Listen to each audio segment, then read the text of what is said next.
Have you ever picked up a book and from the very first sentence, you just knew you weren't putting it down? Well, that feeling, that immediate pull, it's not magic, it's craft. And today, we're going to open up the writer's toolbox and see exactly how it's done. Just listen to this. You said you weren't scared of anything. Mara had meant it as a challenge. It came out like a confession. That's it. 2 lines. We have no idea who Mara is, who she's talking to, or what terrifying thing they're about to do. But you really want to know, don't you? That feeling right there, that little itch in your brain that says, wait, what happens next? That is the hook.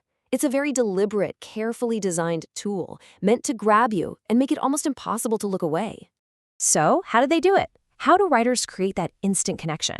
Well, the truth is, it's not some secret mystical power. It's a set of tools.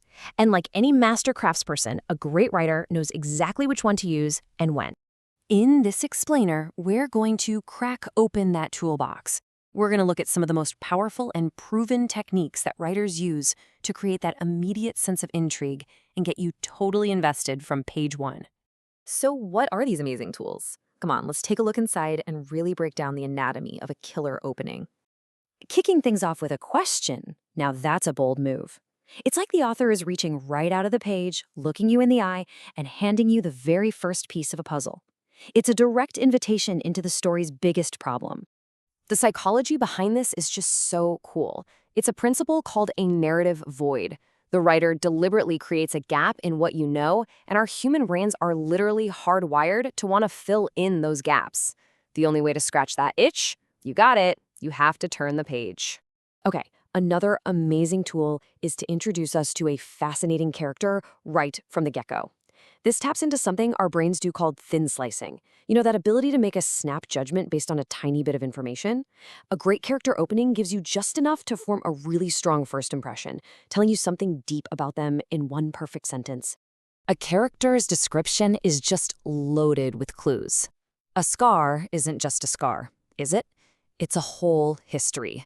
The tired look in their eyes tells a story of a long struggle. Even the way a person stands can hint at a secret they're trying to keep. It instantly gives us a person to root for, someone to follow on their journey. Now, this technique is all about pure momentum. Instead of describing a person or a place, you just drop the reader, bam, right into the middle of something happening. It creates this instant energy and forces you, the reader, to run to catch up. And what's so brilliant about this is just how efficient it is. We learn who the character is by what they do. We learn about their world by seeing them interact with it. It's an incredibly powerful way to kick off a story with energy, mystery, and a real sense of purpose. Okay, so we've seen some of the individual tools, but where the real mastery comes in is how these tools are layered together to create powerful effects, like suspense. So let's take a look at a masterclass in action. So we're dropped right into a scene by a river. It is dark, 2 children are hiding, and they're watching something moving in the shadows. From these very first lines, we know the stakes here are incredibly high. The writer is so patient here. They don't just show us the bear right away. Notice the careful steps. First, just a hint of danger, a shadow moving. Then we feel the narrator's physical fear, the sweaty palms, the pounding heart. Only then does the actual threat appear. But the writer, they're not done yet. And then we get the line that changes absolutely everything. He'd seen a bear push a man down and tear off half his face. Wow. This just took the tension from a scary moment to a true life or death struggle. The danger isn't just a possibility anymore. It's a real, brutal memory. Now that is masterful tension building. All right, we've analyzed the tools, we've seen a master at work, so now it's your turn to open that toolbox. Here's the scenario for you. A story called The Jump. You've got 2 characters, they're on a cliff, there's a chasm, and they have to make this terrifying choice. How do you start it? What's your first move going to be? So how would you begin? You could build the atmosphere, right? Make the storm and the roaring waves feel like characters themselves. Or you could cut right to the heart of the conflict with a sharp line of dialogue, dropping us straight into the emotional battlefield between these 2 people. And here's the thing, both of these are valid, both are really powerful.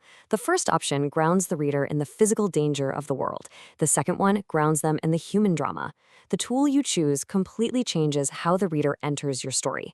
There's no single right answer, just your choice. That first sentence, it's a choice. It's a choice about what matters most right at the beginning: the place, the person, the problem, or the action. Everything that comes after grows from that one single decision. So, as the writer, what will your first choice be?